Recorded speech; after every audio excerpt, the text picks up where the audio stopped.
Perkembangan peradaban Islam pada masa dinasti Umayyah sejatinya sangat dipengaruhi oleh pondasi dan pilar-pilar peradaban yang sudah dibangun pada masa Rasulullah dan Khulafaur Rasyidun.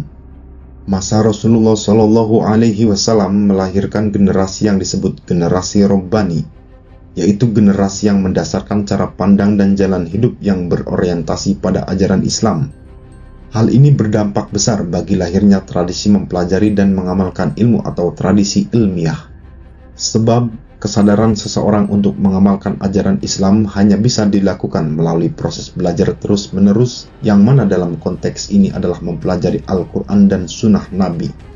Sedangkan pada masa Khulafaur Rasyidun, selain turut menjaga dan melestarikan tradisi ilmu yang telah berkembang pada masa Nabi Shallallahu Alaihi Wasallam, perkembangan peradaban juga ditopang oleh pencapaian dalam hal perluasan wilayah, perkembangan sistem administrasi pemerintahan, dan pengembangan hukum yang berbasis pada metode ijtihad.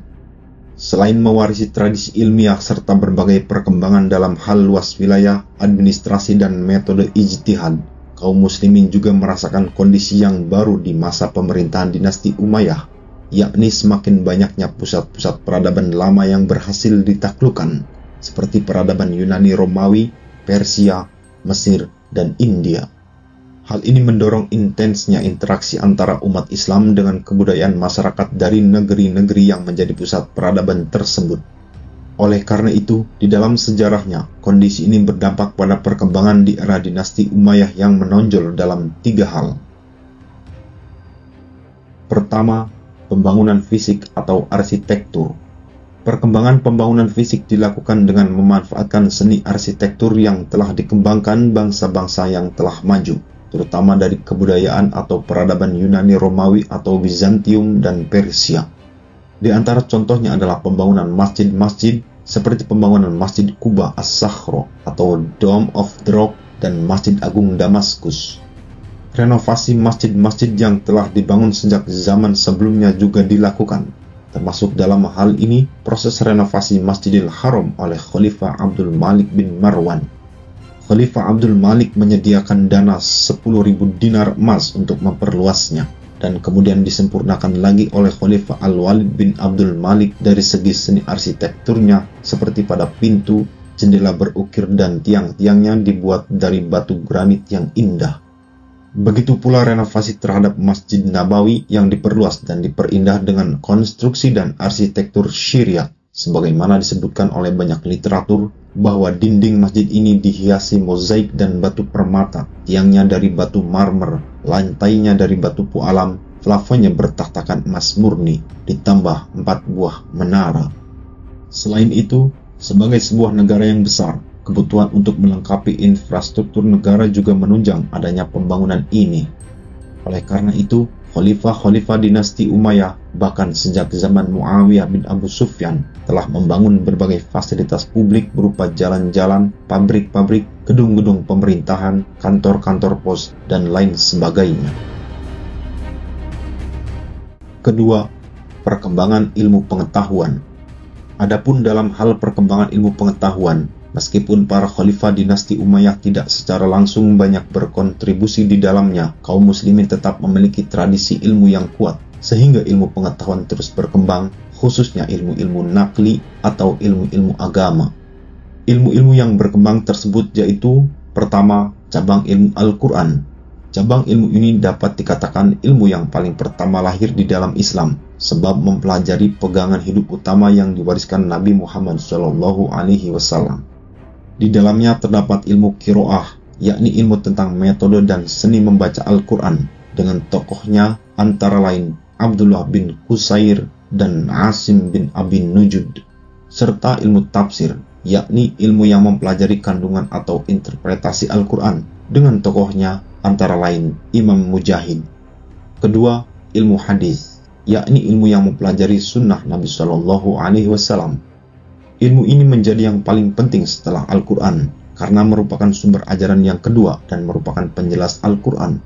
Pada masa ini, ilmu ini mengalami fase perkembangan yang cukup penting, karena mendapatkan dukungan yang besar dari Khalifah Umar bin Abdul Aziz, dengan digalakannya penulisan atau tadwin hadis secara resmi untuk pertama kalinya. Adapun tokohnya yang termasyhur adalah Muhammad bin Syihab Az-Zuhri. Selain itu, ada pula beberapa tokoh lainnya seperti Imam Auza'i Abdurrahman bin Amru, Hasan Basri, Ibnu Abdul Malikah, dan Asy-Sya'bi Abu Amru Amir bin Syurahbil. Ketiga, ilmu fikih, yakni ilmu yang mempelajari hukum-hukum atau syariat Islam. Pada masa ini telah berkembang mazhab penduduk Madinah yang lebih berhati-hati berpegang pada hadis dan mazhab penduduk Irak yang lebih banyak berpegang pada pertimbangan rasional. Di antara tokohnya pada masa ini adalah Sa'ud bin Musayyab, Abu Bakar bin Abdurrahman, Qasim Ubaidillah, dan Urwah bin Zubair. Kelima, ilmu bahasa Arab. Pada masa dinasti Umayyah, bidang ilmu ini menjadi salah satu ilmu yang paling berkembang. Hal ini disebabkan oleh semakin banyaknya orang yang masuk Islam dari kalangan bangsa selain Arab, serta diberlakukannya bahasa Arab sebagai bahasa resmi negara. Di antara tanda berkembangnya ilmu ini adalah lahirnya ilmu tata bahasa Arab, yakni Nahwu dan Shorof. Ilmu ini pertama kali dikembangkan oleh Abu Aswad Ad-Du'ali pada masa Khalifah Ali radhiyallahu anhu, dan kemudian dikembangkan lagi oleh Khalil bin Ahmad Al-Farahidi dan Imam Sibawayh. Di dalam cabang ilmu ini pula, pada masa dinasti Umayyah semakin berkembang sistem penulisan Arab. Beberapa tanda baca seperti titik dan koma muncul pada masa Khalifah Abdul Malik bin Marwan. Selain kelima ilmu tersebut, terdapat pula beberapa ilmu yang juga termasuk ilmu nakli yang mengalami perkembangan pada masa Umayyah, seperti ilmu tarikh, terutama yang mempelajari sirah Nabi, ilmu tasawuf, serta beberapa ilmu lainnya.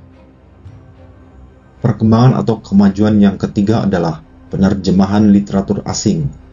Selain pencapaian dalam hal fisik dan ilmu-ilmu keislaman, pada masa dinasti Umayyah juga telah mulai dilakukan kajian terhadap khazanah keilmuan peninggalan peradaban-peradaban maju sebelum Islam dari wilayah yang telah ditaklukkan, dari mulai Andalusia, Afrika Utara, Syam, Persia, Khurasan, hingga perbatasan Cina dan sebagian India.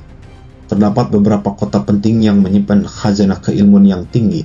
Kota-kota tersebut antara lain Damaskus atau ibu kota dinasti Umayyah sendiri, Iskandaria, Antioquia, Yudin Sabur, dan Harran.